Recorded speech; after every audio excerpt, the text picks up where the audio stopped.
लोकतंत्र की सफलता के लिए सबसे बड़ा कोई गुण चाहिए तो वो ये चाहिए कि एक विपरीत विचारधारा के बारे में भी सहिष्णुता का भाव हो। लेकिन मैं इस बात का गर्व करता हूं कि हमारे यहां पर विपरीत विचारधारा के लिए या विचार के लिए केवल सहिष्णुता का भाव नहीं होता है, आदर का भाव होता है।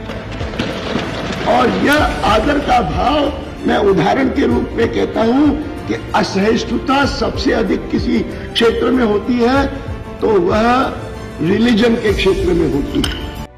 भारतीय राजनीति के शिखर पुरुष, राजनीतिक अनुशासन और शुचिता के सर्वोच्च प्रतीक, वैचारिक प्रतिबद्धता के आदर्श और करोड़ों लोगों के प्रेरणा पुंज, भारत के पूर्व उप प्रधानमंत्री लाल कृष्ण आडवाणी को भारत रत्न से सम्मानित किया गया है।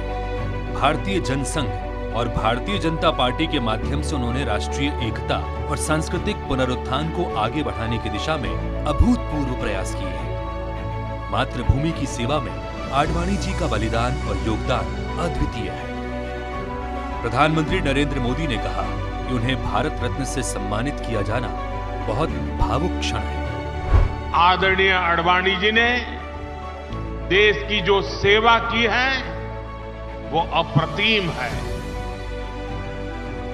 आडवाणी जी का ये सम्मान इस बात का प्रतीक है कि राष्ट्र की सेवा में अपना जीवन खपाने वालों को राष्ट्र कभी भुलाता नहीं है। समृद्ध अंतर्दृष्टि और सदैव अनुकरणीय रहे लाल कृष्ण आडवाणी 5 बार लोकसभा और 4 बार राज्यसभा से सांसद चुने जाने के साथ ही 2002 से 2004 तक उप प्रधानमंत्री भी रहे हैं। इसके साथ ही वे 3 बार भारतीय जनता पार्टी के राष्ट्रीय अध्यक्ष रह चुके हैं। उन्हें सर्वोच्च नागरिक सम्मान भारत रत्न से सम्मानित किए जाने पर भारतीय जनता पार्टी के करोड़ों कार्यकर्ताओं में हर्ष है।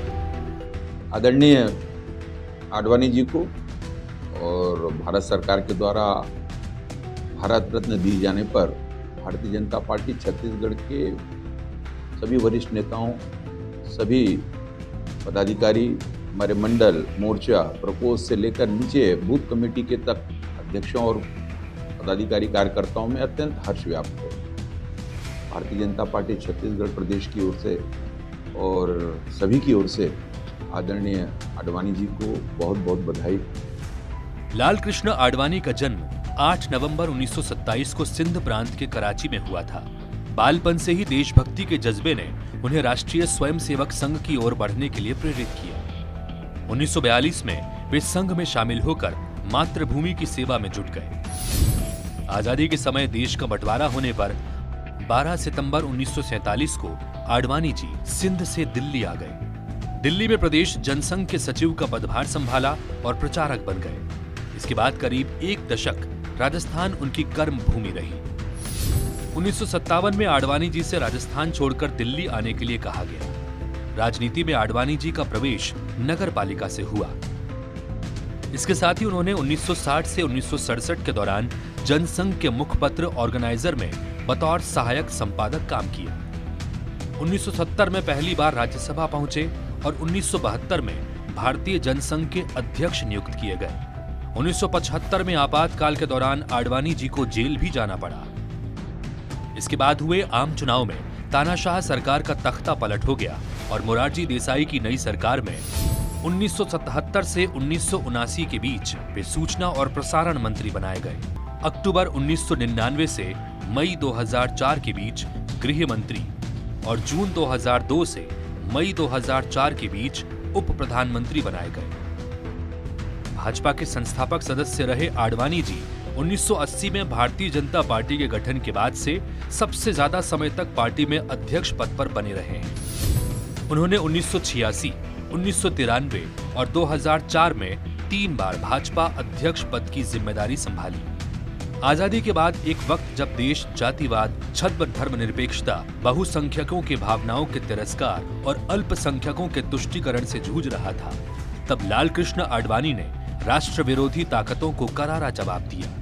मैं निवेदन करता हूं इस क्षेत्र के नौजवानों से, इसके आगे कोई आत्महत्या नहीं होनी चाहिए। संकल्प कर लो।